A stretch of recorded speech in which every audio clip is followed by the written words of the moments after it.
Maintenant que vous commencez à bien connaître la chaîne, vous avez compris que les designers automobiles sont souvent allés chercher l'inspiration dans l'aéronautique. Mais il arrive aussi parfois que les constructeurs automobiles décident de lancer d'eux-mêmes de petites séries en hommage aux grandes heures de l'aviation, soit pour se référer à leur propre histoire, soit pour célébrer un événement particulier. Allez, aujourd'hui, je vous présente 4 de ces modèles qui rendent hommage à l'aéronautique. C'est parti!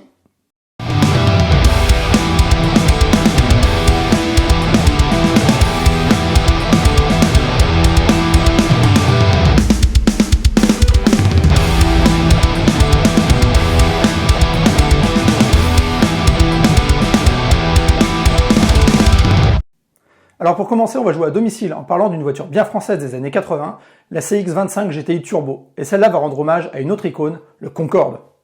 En 1985, Air France prépare la célébration du 10e anniversaire du premier vol commercial du Concorde, et pour l'occasion, elle souhaite acquérir un véhicule au style unique et digne du Concorde par son design et son confort. La compagnie aérienne va donc commander à Citroën une douzaine de CX spécialement préparées pour emporter le personnel de bord jusqu'à l'avion le jour de l'événement. Le cahier des charges est simple, la couleur de la voiture devra être celle du Concorde, les sièges seront garnis du même tissu rouge qui recouvrait celui des sièges de l'avion, elle devra être équipée de toutes les options, moquettes spécifiques jusque dans le coffre, climatisation, ABS, autoradio et aussi téléphone de bord. Même le moteur devra subir une préparation pour dépasser les 168 chevaux d'origine. Citroën va donc prélever une douzaine de voitures directement sur sa chaîne de production pour les modifier. Mais malheureusement, ils vont connaître de nombreux problèmes, notamment à cause de cette peinture blanc nacrée. Finalement, Air France finira par annuler sa commande à cause des délais de livraison qui n'auront pas été respectés. Au final, seulement 6 des 12 voitures prévues seront fabriquées, et sur les 6, 3 seront confiées à des cadres de la marque puis détruites, et les 3 autres seront revendues par des concessionnaires. Ces 3 survivantes sont aujourd'hui une sorte de Graal pour tout collectionneur de la marque au chevron. Et malheureusement pour lui, même Jacques Chirac n'aura jamais eu l'occasion de s'y détendre comme il a pu le faire dans le Concorde.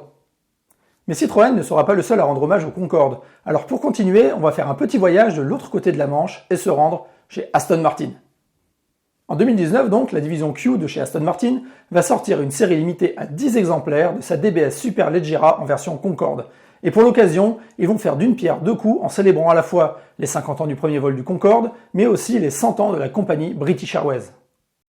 What makes an icon? Bold, visionary design, the ability to inspire awe. Concorde had it all. For those on board, the speed, the power, the prestige they experienced. It was unforgettable. Even from the ground, it commanded wonder.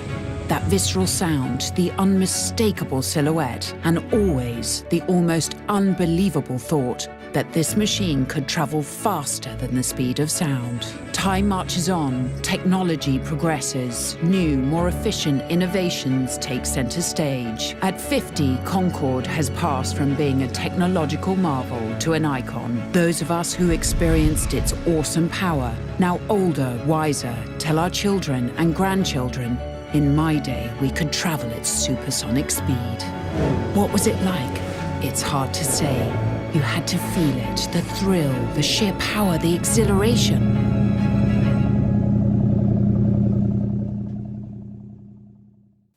Comme la CX, la DBS sera donc peinte aux couleurs de la compagnie, c'est-à-dire en blanc Concorde, rehaussé de touches de rouge et de bleu, rappelant le drapeau anglais, sur les arches de toit, le spoiler avant, le diffuseur arrière et l'aileron.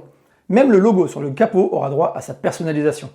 Bien sûr, les références ne vont pas se limiter à une simple peinture rouge-blanc-bleu, puisqu'on devine un Concorde sur le toit du bolide en fibre de carbone noir, et de petits Concorde viendront aussi garnir les ouïes d'aération au-dessus des passages de roues.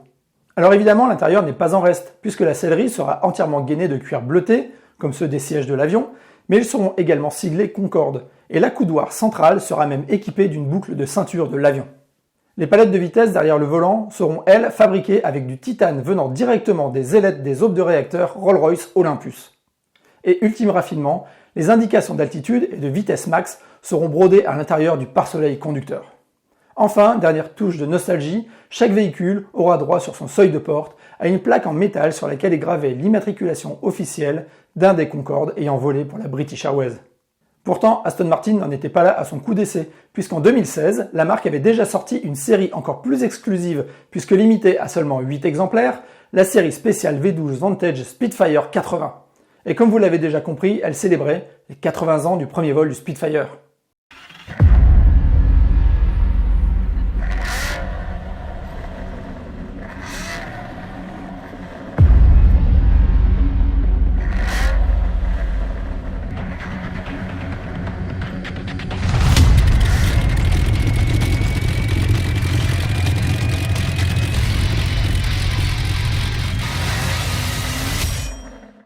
Lancée à l'initiative du concessionnaire de Cambridge, elle est peinte d'une livrée verte d'Uxford, en référence à la base aérienne où a été affecté le premier escadron de Spitfire, et rehaussée de quelques touches du même jaune qui cerclait la cocarde de la Royal Air Force et qui marquait les bords d'attaque des ailes des appareils. À l'intérieur, les sièges et les tapis de sol sont faits d'un cuir rappelant celui des blousons des pilotes de chasse, et les appuis-têtes sont brodés d'un logo spécifique. Le bouton de démarrage au milieu de la console centrale, lui, est orné de la cocarde de la RAF, et le ciel de toit représente une vue aérienne de la base de Duxford. Et comme le concessionnaire de Cambridge voulait vraiment combler ses acheteurs privilégiés, une cérémonie a été spécialement organisée sur la base de Duxford pour la remise des clés. Ce jour-là, les europropriétaires ont eu droit à un petit meeting privé en présence d'anciens pilotes de la Royal Air Force, et ils ont reçu en plus en cadeau un blouson en cuir fait sur mesure et brodé du même logo que celui des appuis-têtes, avec en plus un casque en cuir et une paire de lunettes de pilote de Spitfire. Ceux qui le voulaient ont même pu faire un baptême de l'air à bord du Spitfire biplace, et en fin de journée, ils ont eu la piste rien qu'à eux pour prendre en main leur nouveau bolide. Un traitement royal, je vous dis. Et qui dit royal, dit aussi Bugatti. Alors pour notre dernier modèle, on va retraverser la Manche dans l'autre sens et se rendre à Molsheim. Je vous ai déjà parlé de tout ce qui lie Bugatti à son passé aéronautique, l'amitié de Ettore avec Roland Garros et Louis Blériot, la fabrication de moteurs d'avion, les anciens pilotes de chasse devenus pilotes de course et cadres de la marque, ou encore le fameux avion Bugatti 100P qui devait battre le record du monde de vitesse avant-guerre. Alors quoi de plus normal que de sortir une série spéciale limitée à 20 exemplaires de la Chiron Sport, en hommage à ce passé, et de la baptiser les légendes du ciel.